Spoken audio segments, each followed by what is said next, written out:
What's up, Warriors, and welcome to another episode of the Mental Health Movement podcast, Voice for the Voiceless. I'm your host, Chris.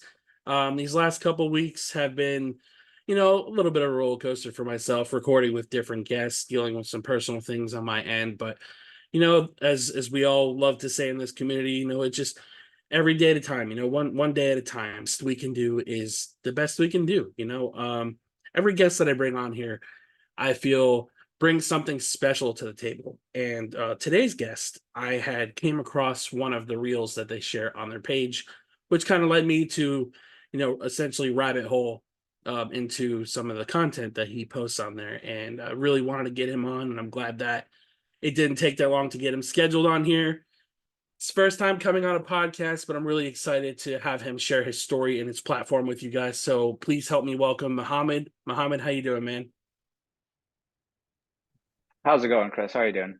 Good, man. Thank you so much for coming on.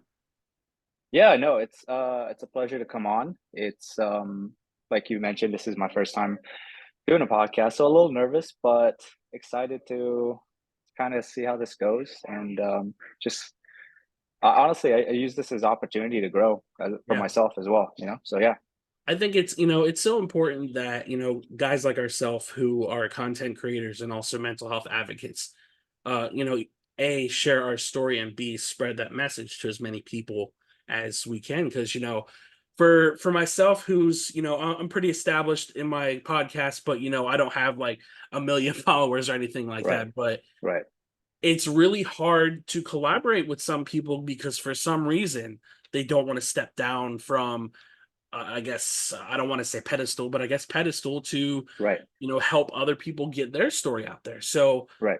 I'm always really careful on some of the content creators that get on here because I've had pretty sizable content creators come on my podcast and they can't take 5 seconds out of the day to just share the thing. So, I mean, it's Right. again, man, thank you so much for coming on here. Well, I want to first and foremost say thank you for kind of reaching out to me.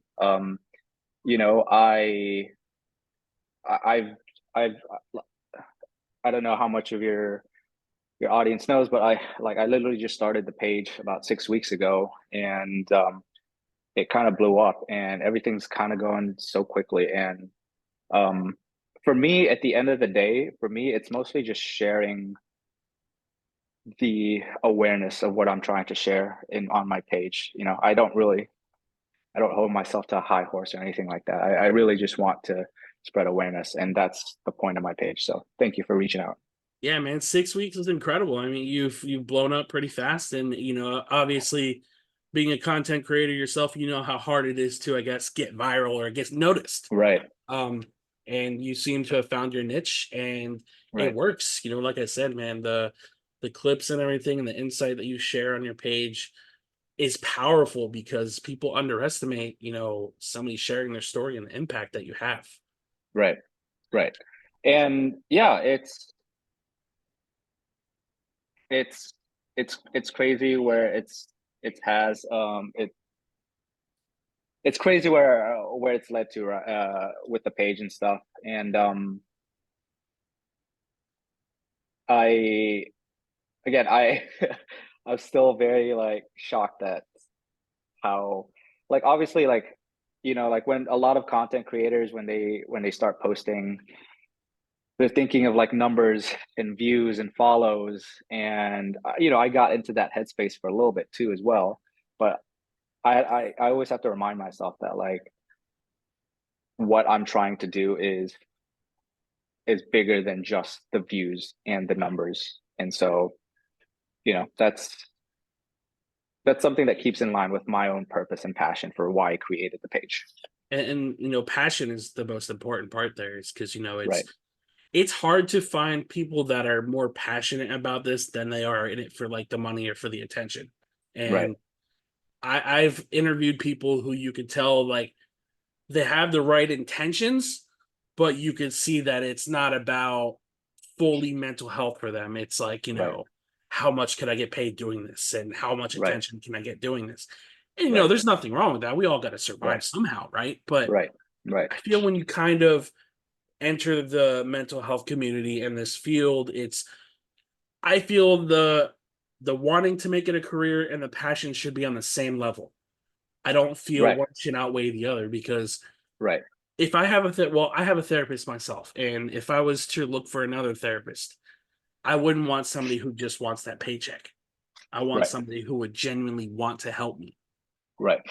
And while I don't have the credentials to be a therapist, I have a platform and I bring on people like yourself and others and get the message out that way. And it's all about that growth. It's all about getting out that message, even if it's just one person. So you're helping somebody. Right. And I like that you brought on this point about kind of balancing the passion and like not necessarily like making money out of, like, for me, first and foremost, when I first started this, like I was going through my own mental health related stuff. I mean, that's I was absorbing so much content to try to like almost give myself free therapy. Like I have my own therapist as well too, but during the time when I'm not talking to my own therapist, I am trying to find the peace inside my own head, right? And so I was absorbing this content. I was like, you know what? If I'm absorbing this, I'm pretty sure there are a lot of men out there that are resonating with some of the stuff I'm feeling and some of the stuff that we go through as men. And I was like, you know what? I'm gonna start reposting some of this content and just see, you know, if honestly, it wasn't so much about just like like going viral. I wanted to repost partly because like I was already absorbing so much of it, and I wanted to help other men as well too, right? And what I what I wanted to say is that like I there's so much I could talk about in terms of like my own journey and how this has gone and how I've reached to this point, but I want to make it clear that like like I've met a lot of content creators. I've met a lot of people who own big Instagram pages, big TikToks, or not met. I've talked to a few of them, and there's always this like, okay, I'm gonna get these followers. I'm gonna start monetizing. Start selling something, and I have to remind myself like every day, like I have a vision of what I want this thing to become, but I also trust in the process, the universe, God, whoever, whatever, and whoever you believe in. I trust in that, and that is kind of like guiding me to where day to day in terms of like how I want to continue to build this first and foremost awareness. Right. Yeah. So you mentioned a little bit of your journey into, basically get to where you're at now. Right. If you're comfortable sharing with our listeners, where does your journey start for you to get to where you're at now with the page? Uh yeah, I'm very comfortable sharing with that. I have to kind of gather my own thoughts around like where I want to start. But I I guess this whole page started well the I created the page I think back in February, March. I didn't really start posting until a couple weeks later. And but I created the page when I was going through my own mental chaos in my life. In at the end of last year, I had a really bad mental breakdown and I went to a crisis clinic. I was having very dark suicidal thoughts, and it wasn't my first foray. It wasn't my first um, encounter with that. I've over the years, over my 32 years in my life, I've had back and forth suicidal thoughts depending on like the stresses of what's happening in my life, right? But this one was probably the worst I've ever gone through. And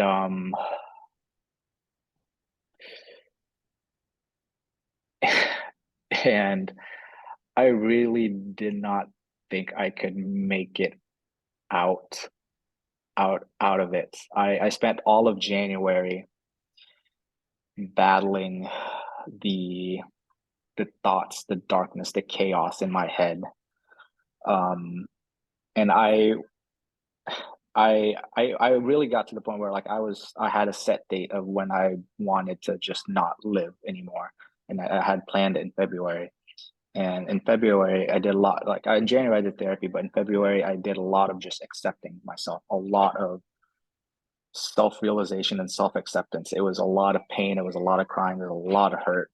And with the help of my therapist, I started feeling a little bit better. During that midst, that's when I started the page. And then March, I started to find myself healing through all the things I was going through. And that's when I started posting. Just started posting.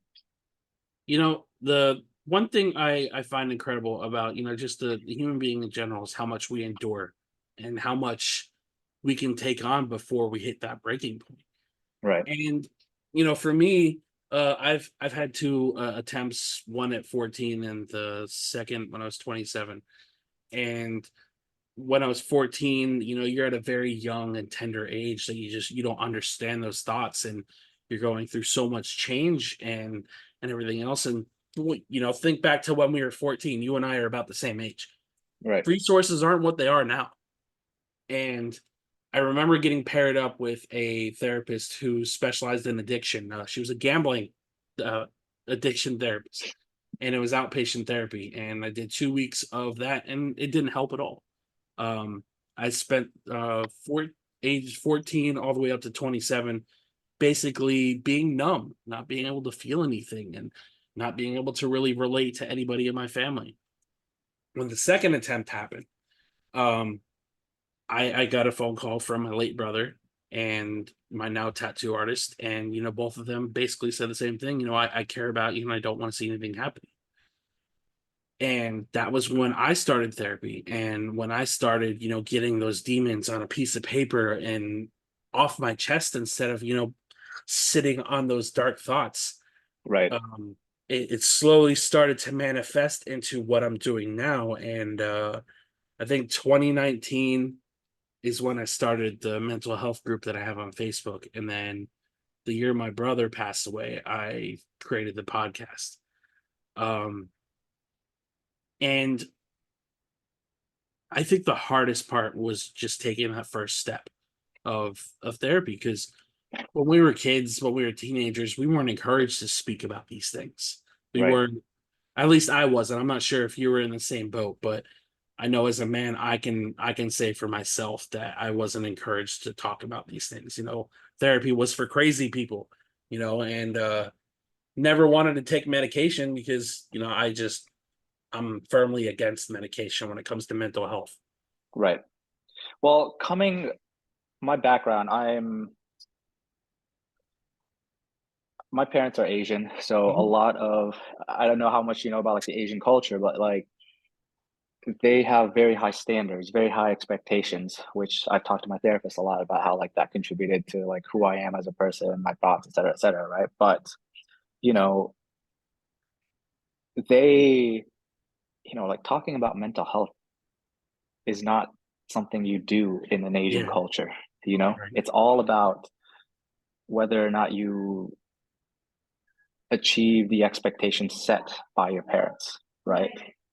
Um, and so, when I had this latest episode, a lot of what it came down to was just expectations that I couldn't achieve of myself. Um, Expectations that I couldn't achieve of like the people that loved me. And it broke me down mentally. I got out of a relationship. That was another thing that played a big toll in this most recent episode. And then you talk about like taking that first step, of like how to how when you endure something so like to the point where like you are on the cusp of like not wanting to be alive, like you're enduring so much when you're at that point. What is the first step to get out of that? Like what is actually the first step? Because because the only thing you want to do is not want to feel anything. You don't want to have your brain just continuously on, right? Right. And for me, the first step is, I know like a lot of people is like asking for help. Like I did not, that's another issue. Like I did not want to for help because I was like, no one can help me, right? Yeah. My first step was just accepting that I am in this spot, accepting. And that's scary because I can accept it and choose one way or accept it and choose the other way. And fortunately, you know, God, the universe had something bigger planned. So yeah, that's kind of where how it all began. Yeah, so I'm a little familiar with the Asian culture in terms of like how the family basically plays like top priority, top part in like basically anything that you guys have to, guide your life on. And which kind of leads me to a question of what stigma did you face growing up as a man? Just dealing with these, I guess, mental thoughts of not wanting to be here, feeling numb. What do you feel was the biggest stigma you faced when you finally started taking that first step and healing? Like, were your parents accepting that you were getting help for yourself, or how did that play a part in your healing journey? Yeah, it's something. I mean, it's something I also kind of like have to like tell myself every day, kind of to kind of beat the stigma of the stigma that I have for myself. But essentially, it is the stigma that whatever you're feeling in that point or in that moment, just it doesn't matter. Just push it aside and move on. And that's something that my dad kind of grew up teaching me. Um, and I don't know, like, you know, as I grew up in the American culture, I moved to the US when I was 5 years old. So I consider myself mostly American. I grew up around American culture, Sure. but my parents are Asian, and they tried to instill as much of the Asian culture to me while I was still living in America. But like, as I've grown up, I've observed kind of like the typical American culture where like, you know, the kids growing up here, they're able to express themselves, they're able to cry, they're able to tell them, talk, at least most, not, I'm not saying in general, but like, express their emotions. I remember when I grew up, my dad was very much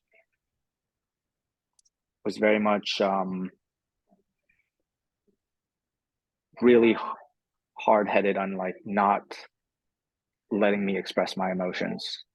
He would say like, all right, buckle down, move on, put it in a box and move on. And I took to that. I literally, I grew up doing essentially that, um, holding my emotions and putting it aside, thinking it was too much for people. And yeah, I feel like there's nothing worse than feeling like you're a burden on other people, especially having to, essentially, like you said, box up your emotions and not be able to feel anything. So right. I couldn't imagine your your first therapy session and how that went down. Because like I remember my first two therapy sessions, I couldn't look my therapist in the eyes. Like I was in full blown tears and could not look her in the face. And I remember after those two sessions and getting all that stuff off my chest, we were finally able to put down a foundation and be like, listen, like this is all the things you need to start doing. Boundaries, learning to know when to walk away from things and things of that Letting sort. go. Yeah. Yeah. Yeah. And Yeah. the hardest part for me, man, was my teenagers were arguably some of the hardest times of my life. And I'm not going to sit here and say that my life was harder than the next door neighbors, but Right. I had it bad, man. There was a lot of abuse in my household, and I was on the brunt of probably 95% of it. And it was just my mom and I don't have a relationship anymore because of it. And I would say that's more a positive than anything else because my therapist, all my therapy sessions showed me what kind of person she is and that she's just not healthy to be in my life anymore. Right, And hearing how your father treated emotion and how he basically trained your brain to think, man. right, And growing up in the culture of, how we are able to express ourselves versus how he grew up, man, that's gotta be like some heavy clashing thoughts right there, man. right. Um, so I guess my question is, what is your views on therapy as a whole? Do you 100% support it? Do you feel like there's anything that doesn't work for you in therapy, or Right. Before I get to that, I want to make a comment that I like how we've come to this point where like we are both advocates for mental health and for just mental health in general for a lot of people, but we've had different backgrounds, different stories on how we got here. You know, you mentioned that your teenage years was rough for you. My teenage years weren't bad. It was my kid years, and if anything, like just more of like my post college years that were rough for me. That's played a little bit more in terms of like, the detriment to my mental health. But I want to acknowledge that, like, regardless of, to all the people who's listening, wherever you are at in your life and however you got here, the fact that we can come together and talk about this is what's amazing, and bring awareness to this is what I really thoroughly enjoy, you know? yeah? Um, that being said, what was your question? I apologize. Um, so like what is your views on therapy as a whole? Do you feel it helps you? Do you feel like there's anything that you've learned from your therapy sessions that don't really help? Or I guess the blanket question is, Right. how is therapy for you? Therapy has been great for me. Therapy has been something that on and off over the years I've gone through. Um, and what I want to kind of like emphasize is how important the the in choosing the right therapist for you, in not choosing someone who's just gonna not, I mean, most therapists will validate your thoughts and see you where you are, but a good therapist will challenge you on your current belief system or your current neural pattern or whatever you're thinking at the time, right? In a way that doesn't trigger you, in a way that puts you in a way to think of like, huh, I've never really thought of it like that. And so I think therapy is very beneficial. The hard part of therapy, and at least in the American healthcare system, is finding the right one, with all the challenges that comes, at least in the American healthcare system, with that. But therapy has been very, very beneficial for me, and I would not be where I'm at if I didn't have the therapist that I have. So yeah, And have you been with this one therapist the whole time, or have you had several? I've had several, but this one therapist is. I told her like she's gonna be my therapist for like the rest of my life. I Yeah. I I cannot imagine seeing another therapist, to be honest with you. I feel the same way, man, because I've gone through a total of 3 therapists, and the first one was when I was living in New Jersey.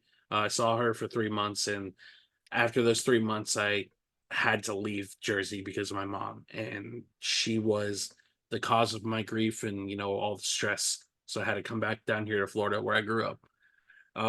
The first therapist I had, I only had 2 sessions with her, and they were arguably the most useless sessions of my life. She didn't write anything down. She didn't give me any advice. And the second and last session I had with her, I had my first anxiety attack. I've never had an anxiety attack before. And the only thing that she says, she doesn't like try to calm me down, nothing like that. She asked if I would take medication. And I said, I don't want medication. I want somebody to to guide me here, help me, Right. channel through the waters, and then we can determine if I need medication. Right. And, basically she kicked me to the curb that night and told me to call a number and say she was booked up for the next couple weeks. And I almost gave up on therapy.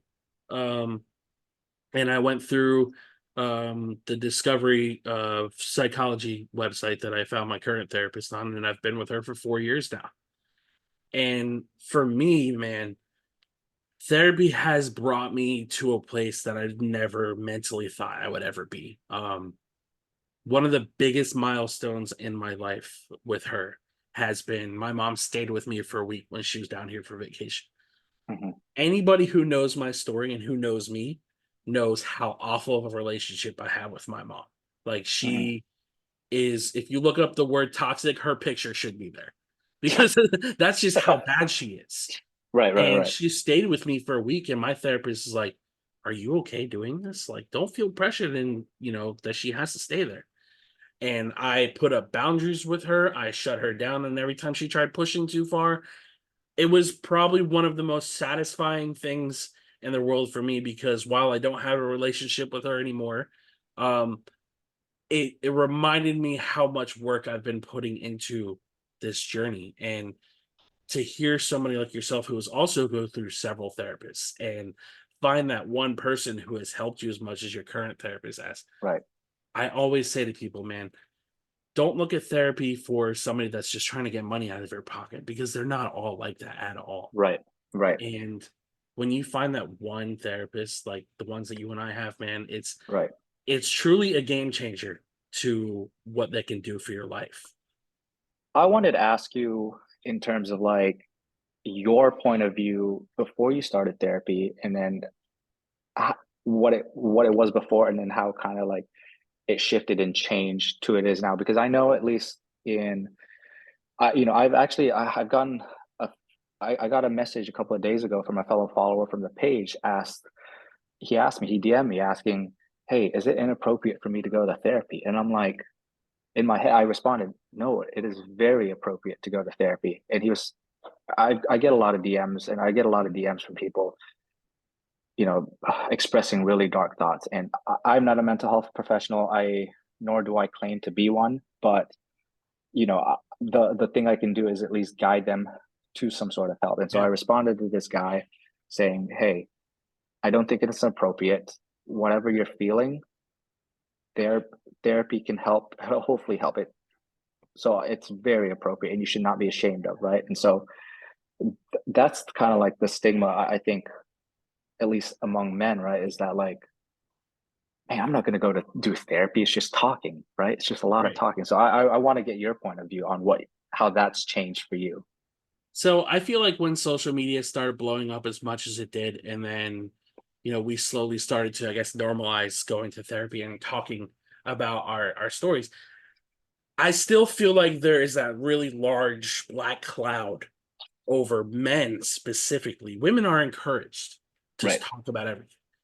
And while men were starting to get there very slowly, and I've had people send me death threats for saying that men's mental health matters too.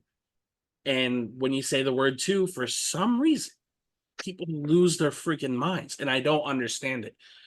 For me, when I started sharing my story, it was on a mental health page, I think 2019, maybe end of 2018.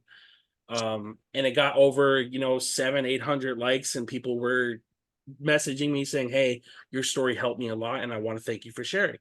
So, okay, I'm onto something here. Let's try to do something, because I've always been really passionate about mental health and stuff. And when I first created my page, it was a public Facebook page, and I was the only one sharing my story for the longest time. And I remember getting advice from a friend and be like, "I think you should make this group private, because you're having stories of SA, you're having stories of abuse and everything else being shared. You don't want the wrong people to see those posts and Right. comment on them and stuff." Right. Um, for me, it started changing, maybe like late 2010s. I started seeing that people were starting to normalize talking about it. Um, I feel therapy is still kind of, for whatever reason, still frowned upon. Um, I always try to encourage anybody that I come across, man. It's just like therapy is not for everybody. And I will forever say that because therapy is absolutely not for everybody because one, healing takes hurting yourself over and over again until you get through that brick wall. And you know what that brick wall is? You and me, ourself. When you can get past that brick wall, man, the rest of the healing journey is cake. You start There, realizing that, sorry to cut you off. No, I just wanted to say therapy is helpful after you come to the realization, after you come to that realization. If you're not to that point, it's not going to help. right. Not going to help at all. You know. And It, my second point is therapy is for people that want to put in the work to heal. right. And that work is so hard. Healing is the hardest thing I've ever had to do because I had to notice that my patterns were toxic, that forgiving everybody just isn't the right thing to do because it gives them permission to hurt you over and over again. Um, and I know people that want to get better don't know what that entails. It's essentially like saying you're here for somebody, like, oh, I'm here if you need anything. Most Right. people don't know what that entails, man. Right. And I always say this to my friends. If you're here for me, don't just say that to make me feel better. Like if I call you 3 in the morning and tell you that I'm standing on the edge of a building, like I just need somebody to listen to me 9 times out of 10, man. Right. I don't want unsolicited advice. I don't want you to call the cops on me and have me Baker acted or something like that. Sometimes you just need somebody to talk to, man. And I'm glad you brought that up because a lot of times, especially when it comes to men, right? It's when we reach out, if we reach out, that's the thing. Like if we reach out, right? It's not so much that we're asking for advice or we're asking what to do next or all of that stuff. We are reaching out just so that someone could listen to all the things that we've bottled up that no one listened to. You know, I know for me when I went through this most recent episode, it was really, really dark. And some of the things I said to like the people closest to me, to my parents, because they were right there as I was struggling through it, I said some stuff that like I look back and I'm like, man, like I'm glad they held the space. They did not react to it. They just let me express it because they had enough trust in me to know that I wouldn't do something to hurt myself, but I needed to express that feeling that I wanted to hurt myself, Right. and I know a lot of a lot of men don't have a support system like that to be Right. able to get that out, and they keep Yeah. all of that bottled in. So yeah, And that's huge for you to have your parents hold that space for you, man. Because yeah, I know you were saying your father had you bottle those emotions for all those years. So I'm happy that you had that space for yourself because, like I said, I think you do wonderful work with the short amount of time you've been given.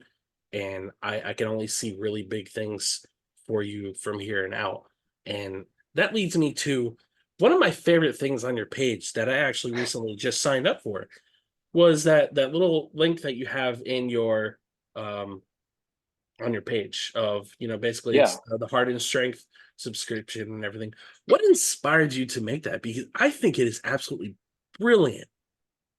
The newsletter, Yeah. you know, some of the stuff that I some of the things that like that pop up in my head, it kind of just pops up. As far as like inspiration, I know like Instagram, especially social media, especially Instagram, is just one platform to be able to create content for or express oneself. And the newsletter of mine is something that I I haven't really done a lot to it yet, just because I've been so focused on all these other stuff. But like I want it to I want to use it as another platform to kind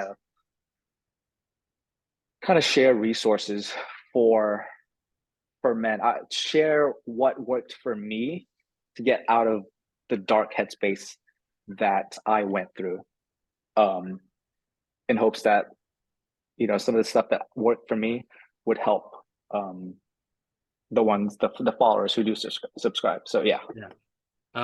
I think that was one of the first things I did was sign up for the newsletter, and the first email that I got, I was like, man, I can't wait to have this conversation with him because like it's just so profound and I love it. Like it's one of those things that again, people don't appreciate as much as they should those affirmations.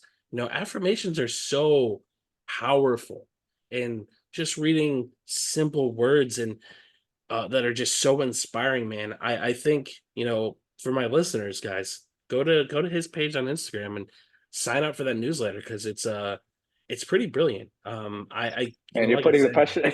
You're putting the pressure on me now. um, It's all good though. It's all good. I like that. I want to get as many eyes on what you're doing as possible, man, because I think what you're doing is very underrated. It's not appreciated enough because you've Yeah. gone through your struggles. You're sharing your story. You're sharing your thoughts on these clips that you're sharing, which brings me to a clip that we talked about before I started recording.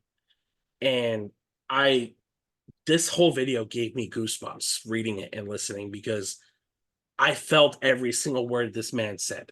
And that was by Evan Carmichael. And basically, the first words were, "We train men to be silent and then crave them to speak." Uh, Tell me what that video meant to you, man. Because when I listened to the whole clip, hearing "we don't talk, we just disappear" completely rocked me. When I first saw that video on TikTok, it really, even when you're rereading what he was saying, it gave me goosebumps just because like what the memories that brought up when I watched that video is the memories of me, um I'll go a little personal and more deep into this. Yeah, please do. So like I said, like this most recent episode was a result of a mental breakdown of like how I was dealing with my own headspace, but also I was going through a really, really tough heartbreak, a relationship where I thought I had met the person that I wanted to be with for the rest of my life. And the video really is what brings the memories that bring up from that video is the times where I feel like I had, for the sake of protecting the the piece of the relationship, that's where I almost I kept myself silent. That goes back to the whole me putting my emotions in a box and putting it aside, and that really did not help myself, nor did it help in the long term and in the in the health of the relationship, obviously, right? But that's what really, like, we're told as men that we need to speak up or we need to be be emotionally available, but then when we do, it sometimes just bites us back, and Every then we time, have and then we have to, and when we shut and then that, and when we shut and that's when we shut down, and when we shut down, it's not good, you know.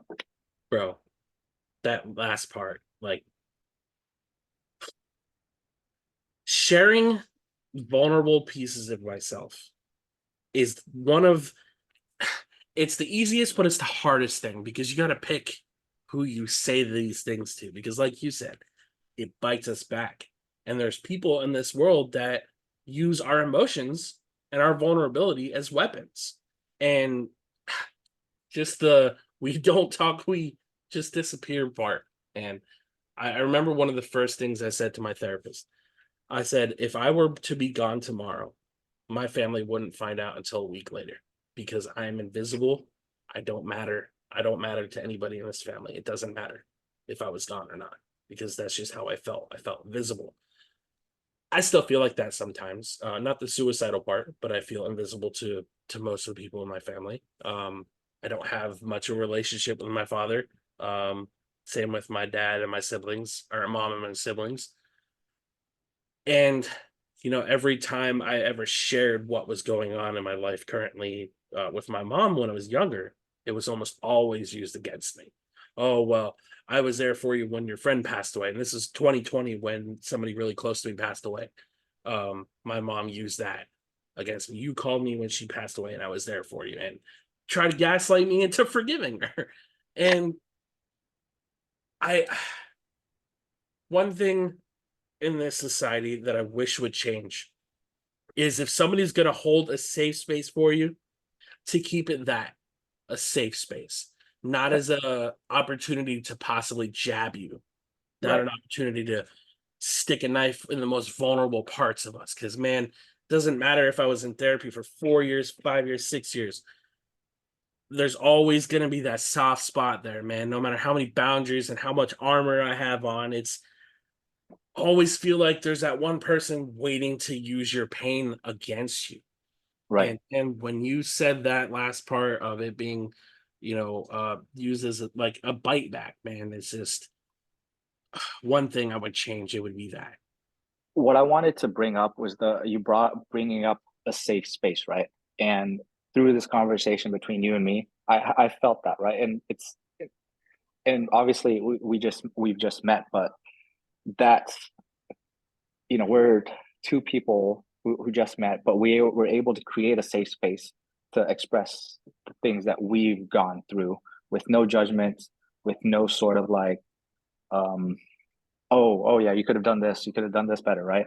And that's something I'm I want to really create in like the the people who are at least are following the page, is creating a safe space for men to support each other. And we may be from opposite sides of the world, or we may not know necessarily everything that's going on with our lives. We may have different things lives going on, or different struggles, right? But to be able to just have a community of people, of men, to talk to each other about what we're going through without any sort of um, fear of getting hurt by it, is what I want to create ultimately.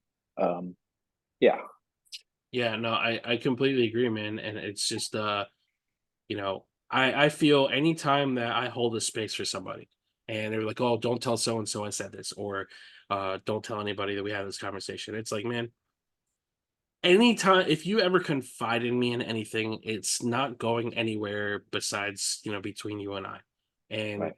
again, alluding to what I said earlier, if you're going to hold a space for somebody, hold that space. That doesn't mean wait until that conversation's over and then go to so and so, be like, oh, Right. hey, this guy said this, and oh my god, like, what are we going to do? And Right. Right. um, Right. I just, for me, it's so heartbreaking to see how many people are so ready to take each other down. And another thing is, so many people use trauma as a competition for whatever reason. Yeah. And just when I first started talking about um the abuse that I endured, I didn't think it was abuse. I thought it was normal. And when I told my therapist what I went through, she's like, that's not normal. That's abuse. Like, you were abused. And if I ever said that to one of my friends of what I went through, oh well, at least this didn't happen. What do you mean? Like, that was okay? Right. And I just feel like for some reason people want to compare traumas all the time. And it's just like, this is why the mental health community as a whole isn't bigger than it is, because people want to compare. People want to make it a competition when it doesn't need to be. Well, that goes back to the whole idea I brought in earlier, is that like we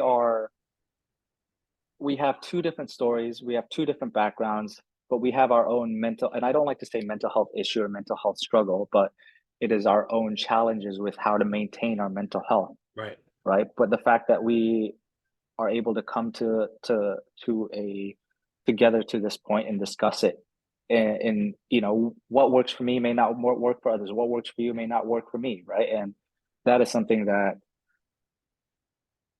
I'm in the works of trying to put together. So yeah. So you have a saying that you have on your posts on your newsletter, and I Right. really think it's powerful, and I really want to know where it stemmed from. And it's strengthen the body, harden the mind, and soften the heart. Um, I need to know, man, where did that come from? Because it's so. If you break every line down, man, and you think of all the battles and struggles that we all go through as human beings, as men, got to tell me where that stemmed from, man, because I thought it was so wholesome. That really came from, like all these ideas that it kind of just came to me, and it's something like it's and even on like the the introductory email that I sent out for the newsletter, that's like the three pillars that I talk about for Hardened Strength. And it is a result of just all the things that I've found myself that work for me, simplified, as simple as possible, to connect with as many men out there as possible. So I'll kind of break it down. Strengthen the body. That's just my way of like saying, hey, you work on your body in however way that works, whether it's hiking, moving, fishing, dancing, running, lifting, whatever, right? Whatever you enjoy in terms of like movement of your body, right? That's going to help contribute to overall well-being of your mind as well, which leads into harden the mind. I talk about hardening the mind because I have gone through parts I've gone through episodes where like I have felt my mind broken into millions of different pieces, into all these different parts, into my way of like how I kind of like envision my own headspace. And it wasn't great for me. And so the whole concept behind hardening the mind was strengthening it to where it doesn't break down. I don't delve into this chaos, into all these different little parts, you know? I can endure life's challenges, all the stresses that come with it, with a hardened mind. And then I think the last pillar is softening the heart, and it's something that I think is honestly the most important of the three. Is a lot of times when men get broken down, whether it's through life or through heartbreak or through whatever, right? And they're trying to rebuild themselves up, it's easy to get very stone cold rigid about people, about life, about whatever that hurt them. And that pillar for me, as I was healing and I was trying to rebuild myself from my mental breakdown, from my heartbreak, I was telling myself,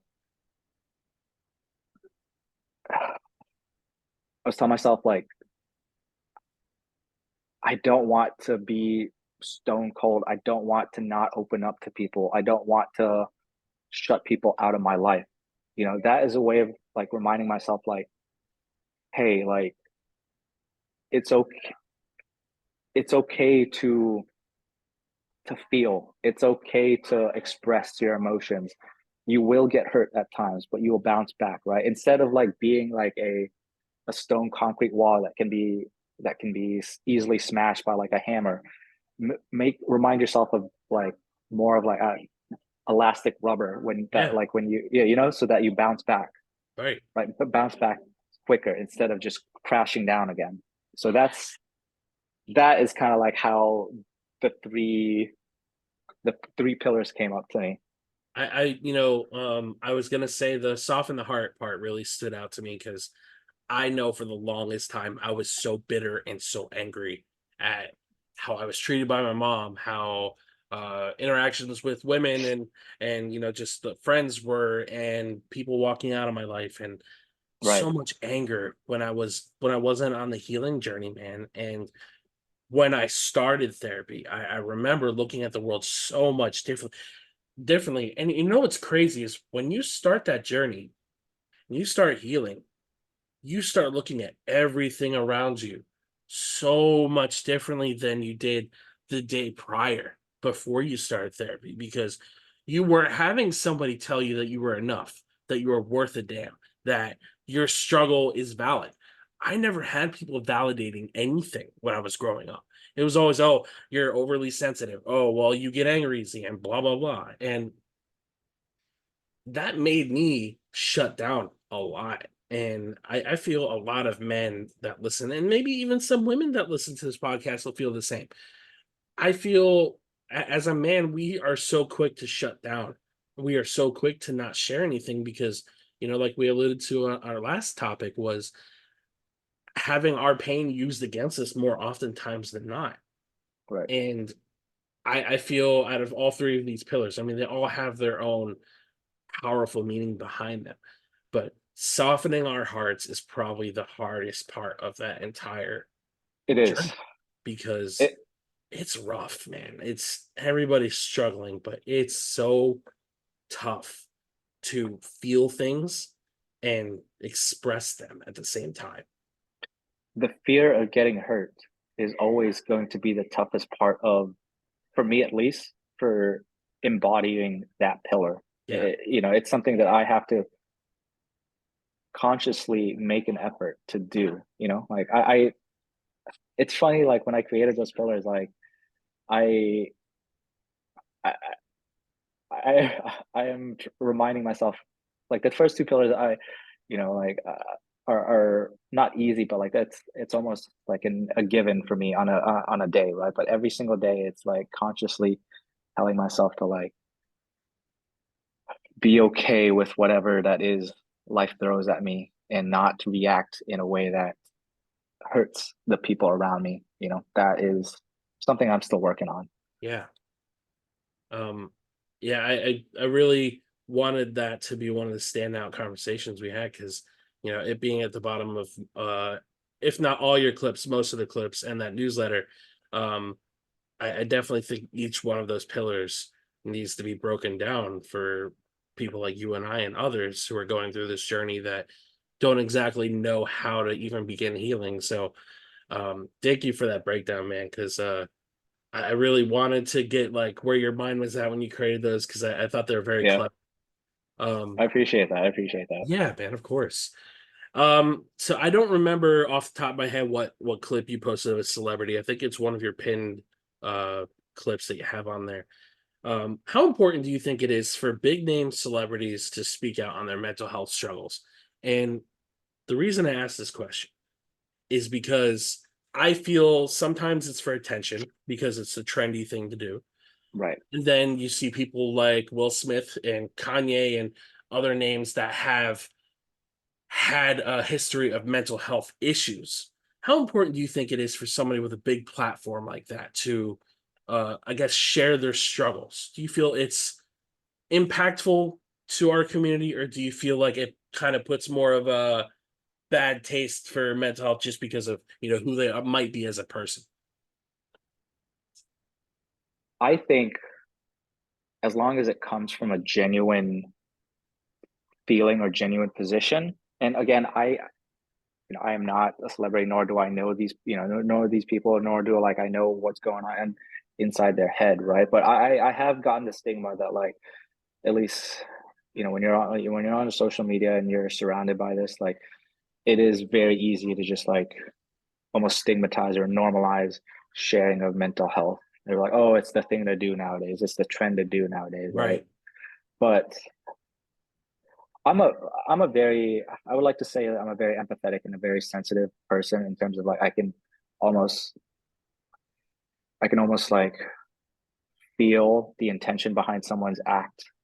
And so, when it comes to like celebrity, if you have a platform, regardless if you're a celebrity or not, if you have good intention behind sharing, if especially if we're talking about mental health, sharing your mental health struggles or journey, then I think it is a great idea because people like to see the progress from the not the David, I guess the David versus Goliath, but like from starting from a low point and getting to a point where like they've so-called succeeded, right? And so if you have a platform like that, then and you have good intention, I think it's great to do it. And I think that's something I'm starting to like slowly do on my own, like social media, my own personal social media account, and being comfortable in expressing myself as the person, you know. um yeah. There's two names that I want to bring up in this conversation, and both are completely opposite sides of their respective industries and in terms of a human being. First one being Chester Bennington. Um, he is, in my opinion, one of the most impactful frontmen to ever pick up a microphone and tell his story through music. Big Linkin Park fan. Yeah, me too. Yeah, I have his signature and the band logo tattooed on me. When he took his life, I remember so many people, the immediate response was, "Oh, he's got so much money. He should be happy. He's got a family. He's got this." It's like, dude, social status doesn't mean anything. it doesn't. And It one thing I really want to express in this conversation that drives me crazy is when there's somebody openly struggling and you hear and see all of the signs. People like you and I, we saw Chester struggling for years. And for people to say there were no signs, bro, the signs were there the entire time. And I hate when a celebrity takes their life, whether it's male or female, that all of a sudden everybody's like, oh, mental health matters. And it becomes a whole hashtag for a week. And Right. I say this with the most empathy and sympathy with the entire, just suicidal ideology. Stop making it a topic of the week and make it a topic of every freaking day. I agree. And the second name, and he's a controversial person because of how many times he's fell off and on the wagon. Bam Margera. Again, another figure that you and I grew up with, a big skateboarder, the Jackass crew, all that stuff. Right. When Ryan Dunn passed away, he completely fell apart. And he was constantly in the spotlight for drinking too much and the addictions and all the stories that we've heard over the last year. This man has been sober for however long he's been sober now and is doing arguably the best he's ever done in his entire life since Dunn passed away.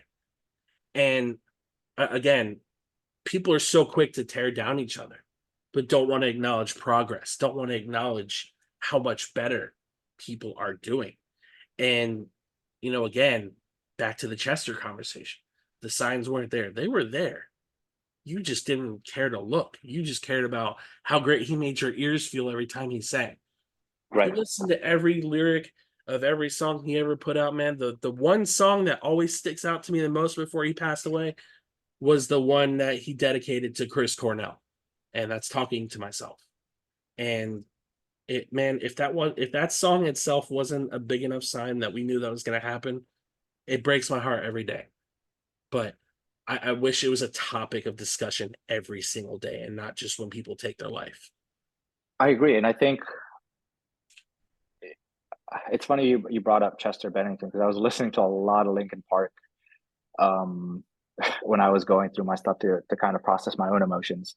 And um, another artist that I wanted to also bring up that a lot of people um, kind of thought, especially with this most recent like news coming, is Justin Bieber. And like listening to some of his music and seeing like those emotions that come out, like he probably went through his own like mental health Oh yeah. struggles, right? But I do agree though that like I think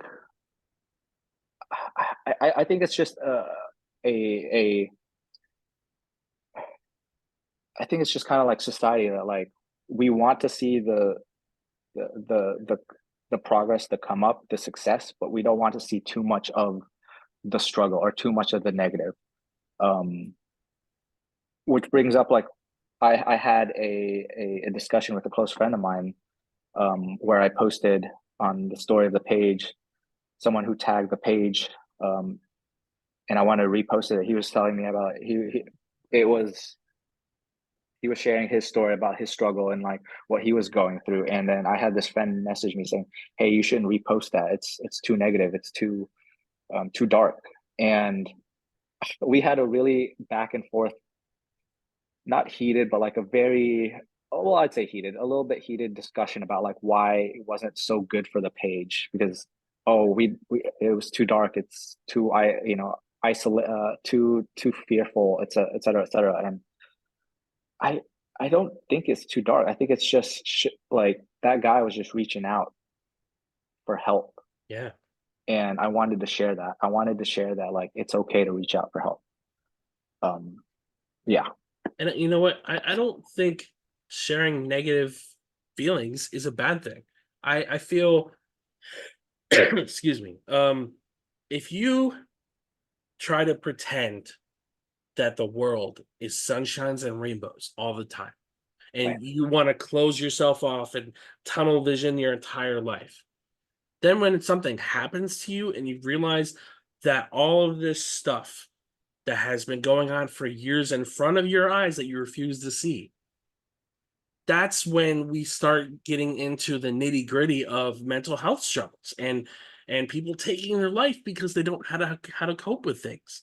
And the two attempts that I have had in my life, um, both of them I had the means and I had a plan to do both of them, and it was because of, again, what that person DM'd you saying that negative stuff shouldn't be shared and that it looks bad, and all that stigma. It's a stigma of you know everything has to be positive all the time. Wear a smile. right, How easy it is to wear a smile and fake that we're okay. That's right, why the unaliving numbers are so high in men, because of that exact thing. right, Pretending like everything is okay when it's not. I'm not saying, post every single day, like, you feel right, this way. right, But right, right. if you have something that you want to express from the heart and you're passionate enough to share your story with other people, share your story. Don't be afraid of what other people's perception of you is, because you're going to help somebody whether you realize it or not. When I shared my story, I had zero intentions on helping anybody. I just needed to get it off my chest. The same with me. The same with me. And it's easier said than done, Yeah. honestly. It's easy. I think for the both of us, I think we can both agree when we are feeling so much of that dark spot, that dark headspace, and we want to get it out. It's easy to like we are expressing to get it out. We're not expressing to spread fear or negativity to other people, because sometimes like we know that like it can it can be seen as like spreading darkness, Yeah. right? But it's more just like letting it out so that we don't have to hold it in our own headspace. Right. So yeah, And also another thing is it's so easy to be consumed by those dark things that you run into that rabbit hole of the same type of interview, but it's in a different person. Be like, oh well, men don't mean shit, or men are useless, and you know how bad the algorithm is with social media, where you run into that one video that really makes you angry, and you start right, seeing it more and more. And I had to talk to my therapist about it because it was driving me crazy. right, And some of the people that edit these videos that just like absolutely infuriate you, right, I had to tell her, I'm like, I'm running into these interviews every day on social media where it's like, men are not needed on this world and everything. And she's like, those videos are made for reaction. They're right, not real life. They right, are made to get a reaction. And you have to tell yourself that. And when she said that, I stopped going on TikTok as much as I used to. I unplugged myself from a lot of social media stuff because sometimes you get in that rabbit hole, 2 hours passes you by and your mind is filled with nothing but men don't matter, men are useless, men right, this, men that. And right, again, I'm not telling anybody who's listening to pretend the world is sunshine and rainbows, but right, to not acknowledge that people are struggling, to not acknowledge that the suicide numbers in men are really high, is ignorant to the people that are struggling. right, right. And no, I agree. I think it's social media, especially Instagram, is very catered to just show the best of the world, you know. There's always, it's a fine line of like as a lot of like social media pages that I've learned, it's a fine line of balancing like posting stuff to get the views or posting stuff to actually help the people that are following your pages. And it's something, to be honest with you, it's something that I also like am trying to find a balance, because I do post, I post videos that are resonate with my followers, are actually trying to help my followers, but then I also post stuff not to get the views, but to, at least from my perspective, is to what do you guys think? I look at the comments, I read some of the comments, and like some of the comments, I for sure, like I have to like step back from it and like not get myself ingrained into it, but like Right. I post it more as like to get a conversation going, to get some of that stuff out, versus like this is like something I truly believe in, or this is this, that, et cetera, et cetera. But yeah.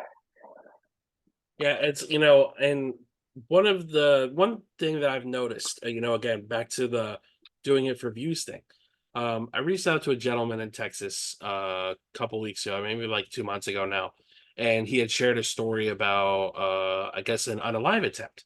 And I said, "Hey man, I see you're a bigger content creator and you don't have to say yes because I know people are really weird about that.